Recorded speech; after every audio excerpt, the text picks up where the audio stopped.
Just keep swimming. Just keep swimming. What instantly comes to mind? Probably something like this.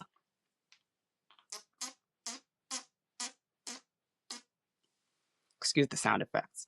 But Finding Nemo, right? Now let me ask you this. Why is it that over 20 years later, someone can say that and our mind instantly goes to that movie?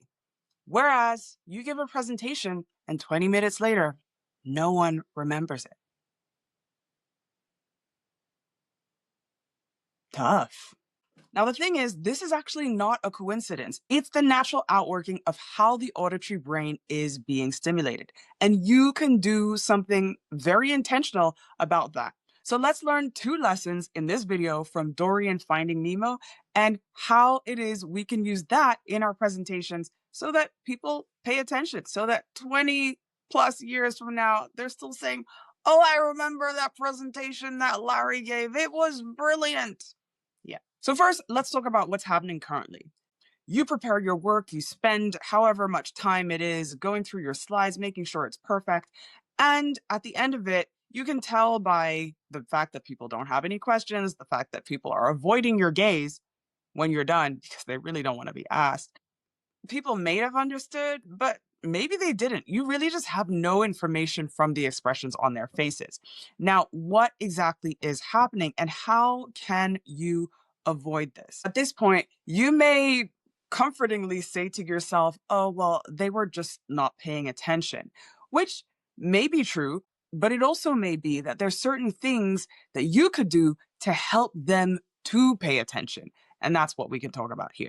You can do that in 2 ways. The first is very simple. It's just keep swimming, just keep swimming. What is that? It's simply repetition. Let me say that again. It's simply repetition. It's known that if you want to memorize anything, you got to say it over and over and over and over and over again. Because what happens is that you create a pathway along your brain.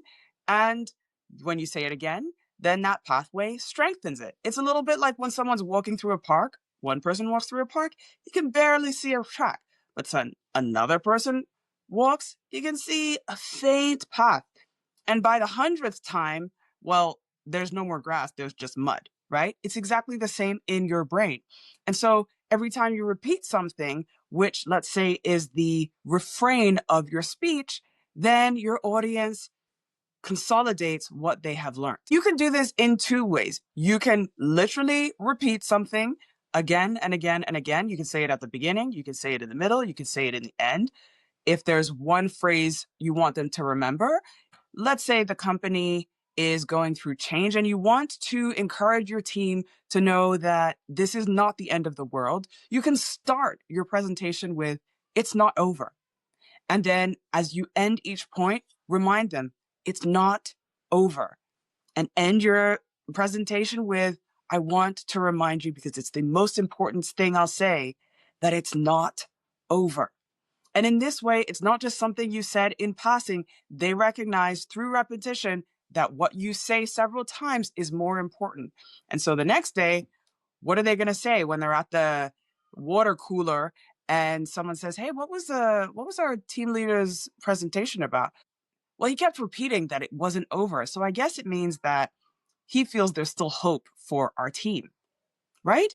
Repetition is one of the easiest things you can do in order for your message to be more memorable. So use it. The second way you can use it is to say the same thing, except differently. So you may not say, it's not over, it's not over, it's not over, even though that's completely acceptable. You may say, it's not over, and then say, it's not the end. And then say, what I want you to leave with here is that this too will pass and we will have better days to come. All of these are saying the same general message that it's not over, but repeated in different ways. And that way your idea is reinforced, it's reinforced, it's reinforced. Don't shy away from repetition because it's one of the most powerful tools in your arsenal to not be forgotten. Now on to number 2. What's the second thing that you hear in just keep swimming, just keep swimming? It is melody.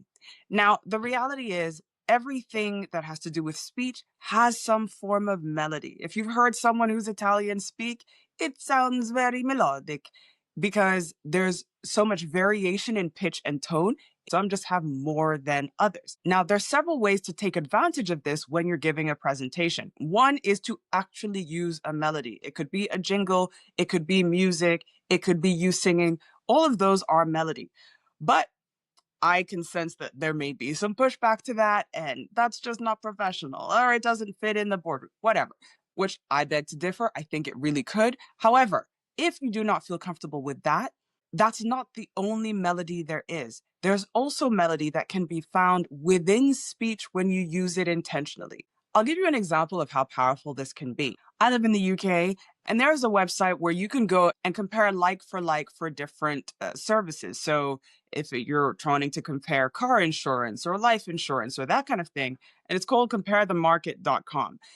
And I remember the time that I first heard this ad. It's a little meerkat that says simples at the end. And their tagline is comparethemarket.com, comparethemeerkat.com. And what I want to share is that what happened after that was really profound. I actually wasn't that au fait with meerkats, didn't know much about them. But now every time I see a meerkat, whether it's on National Geographic or just a picture of one, I think of this little comparethemarket.com, comparethemeerkat.com. Simples. That's what happens every time I see one. That's the power of tagging on a phrase that's easy to say and that has a bit of rhythm and melody to it, to an idea that you want someone to remember.